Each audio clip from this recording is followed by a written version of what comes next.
Hello friends, आज जो हम एचटेट के 2021 का पेपर डिस्कस करने वाले हैं जो पीआरटी हुआ था हमारा। इसका जो जनरल पार्ट है इसके हम मैथ्स के क्वेश्चन डिस्कस करेंगे one by one. First question क्या कह रहा है कि at what simple interest rate percent per annum will a sum of money double in 8 years. Question क्या कह रहा है कि कोई अमाउंट है वो अपने आप का डबल हो जाता है 8 ईयर्स में सिंपल इंटरेस्ट से।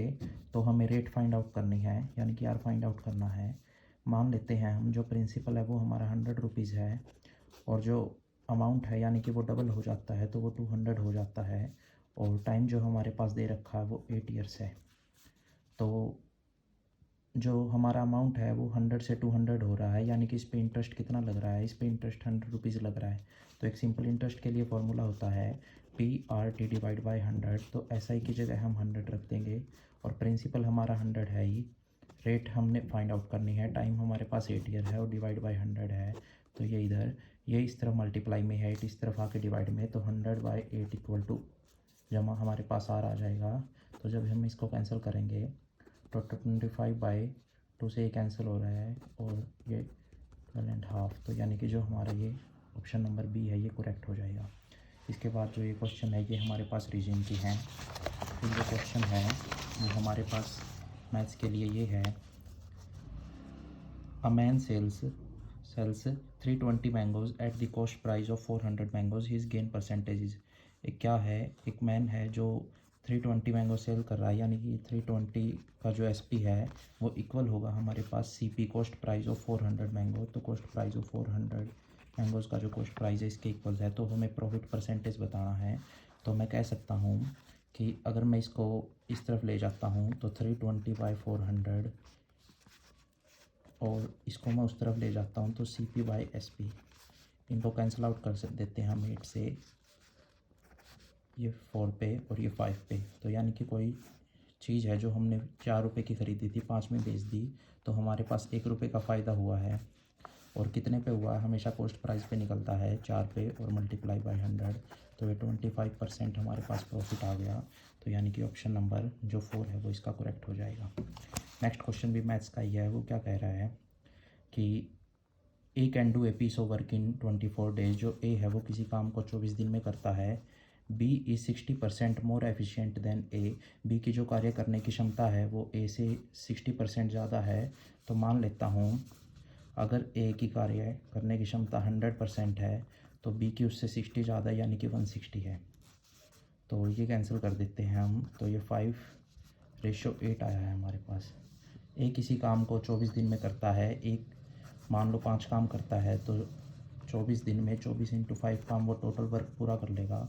और पूछ रखा है बी उसी सेम कार्य को कितने दिन में करेगा। तो बी की क्षमता हमारे पास 8 है। तो 8 से इसको कैंसिल करेंगे, 3 5 जा 15 इसके लिए राइट आंसर हो जाएगा। नेक्स्ट क्वेश्चन भी मैथ्स का ही है। The length and breadth of a square are increased by 30% and 20% respectively. कोई एक स्क्वेयर है हमारे पास, इसकी जो लेंथ है हमारे पास वो 30% इंक्रीज़ हो रही है और ब्रेथ 20% इंक्रीज़ हो रही है। तो इसके एरिया कितना पहले से ज़्यादा होएगा, यानी कि एरिया में इंक्रीज परसेंटेज बताना है। तो मान लिया जो स्टार्टिंग में एरिया था वो इसका 100 था, तो अब जो है लेंथ वो 100 से 130, क्योंकि 30 इंक्रीज़ कह रहा है, और जो ब्रेथ है वो 20 इंक्रीज़, तो वो भी 100 से 120 हो चुकी है।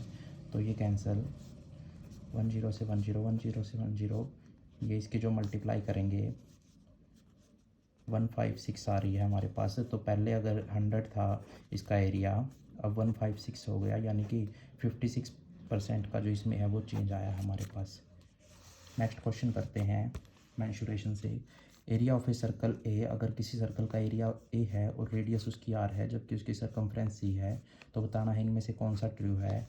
तो हमारे पास एरिया ऑफ सर्कल क्या होता है, πr² होता है, जबकि सरकमफ्रेंस ऑफ सर्कल क्या होता है, 2πr होता है।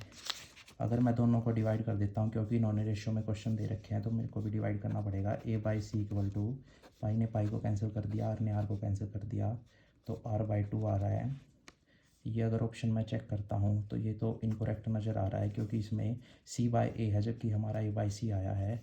अगर ये मैं चेक करता हूँ इनकी क्रॉस करवा के, तो 2a इक्वल टू rc, यहाँ भी 2a equal to R C है, तो ये हमारा इसके लिए ये करेक्ट हो जाएगा। बाकी ये सारे इसमें स्क्वायर दे रखा है, इसमें 2 नहीं है, तो ये कैंसिल हो जाएंगे, तो ये करेक्ट आ जाएगा। नेक्स्ट जो क्वेश्चन है ये हमारे पास रीजनिंग का, ये मैथ्स का क्वेश्चन है। वो कह रहा है एचसीएफ बताना है। जब भी ऐसे फ्रैक्शन में आए तो एलसीएम पूछ ले और एचसीएफ पूछ ले, दोनों तरीक़ों से क्वेश्चन आ सकता है। क्वेश्चन क्या कहता है, HCF of this and this, हमें इनका एचसीएफ निकालना है। तो जब भी ऐसा क्वेश्चन आए तो हमेशा जो पूछा गया है वो हमेशा ऊपर वालों का निकलता है, जबकि इससे अपोजिट नीचे वाले को निकलता है। जैसे इसमें एचसीएफ पूछा गया है तो 5, 10 और 15 का एचसीएफ निकलेगा, जबकि 6, 18 और 36 का एलसीएम निकलेगा। तो 5, 10, 15 का एचसीएफ हमारे पास कितना होता है, 5 होता है। फिर भी ना समझ में आए तो 5 को 5 × 1 लिख सकता हूँ, 10 को मैं 5 × 2 लिख सकता हूँ, और 25 को मैं 5 × 5 × ये जो तीनों में कॉमन है वही हमारा एचसीएफ होता है। तो इसका एचसीएफ 5 आ जाएगा। एलसीएम इसका सबसे बड़े की हमें टेबल पढ़नी है, तो 36 बन जा 36, क्या सभी उसको डिवाइड कर रहे हैं, 6 भी 36 को डिवाइड करता है, 18 भी करता है, तो इसका एलसीएम 36 ही आ जाएगा। तो ये हमारा हो जाएगा 5/36, यानी कि option number A correct. Next जो है ये हमारे पास रीजन का, ये हमारे पास मैथ्स का है। स्क्वायर रूट फाइंड आउट करने हैं, इनके आपको याद रखने पड़ेंगे स्क्वायर। जैसे 169 का होता है 13, 018 प्लस 36 रूट, और ये हमारे पास हो गया 13 का। अब 13 प्लस 36 ये हमारे पास हो गया, प्लस में रूट 49 हमारे पास 7 का होता है, प्लस 7, तो ये हमारे पास हो गया 3025।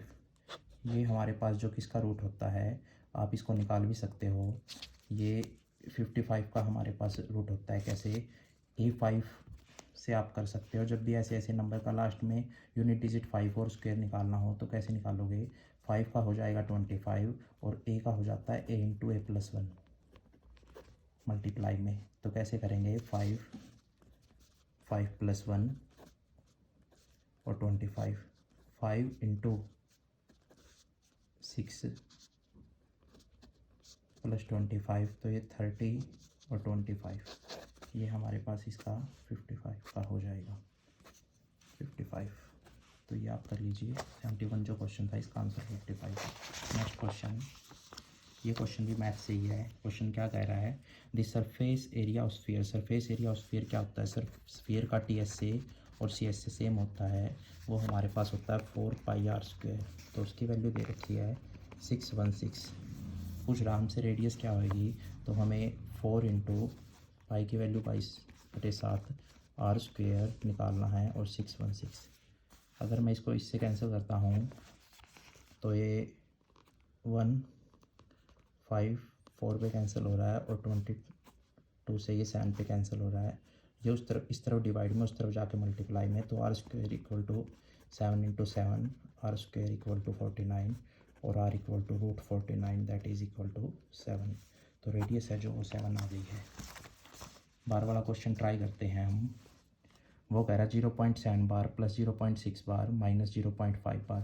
12 वाला क्वेश्चन कैसे है, जो भी नंबर है उसको एज इट इज़ ले लो, 7 है तो 7 डिवाइड बाय, पॉइंट के बाद जितनों पे बार है उसके नाम की 9, पॉइंट के बाद जितनों पे बार नहीं है उसके नाम की 0, तो कोई नंबर नहीं है तो 0 भी नहीं लिखते, प्लस जो नंबर है एज इट इज़, पॉइंट के बाद जितनों पे बार है उसके नाम के 9, पॉइंट के बाद जितनों पे बार नहीं है उनके नाम की 0, यहाँ भी कुछ नहीं है तो 9।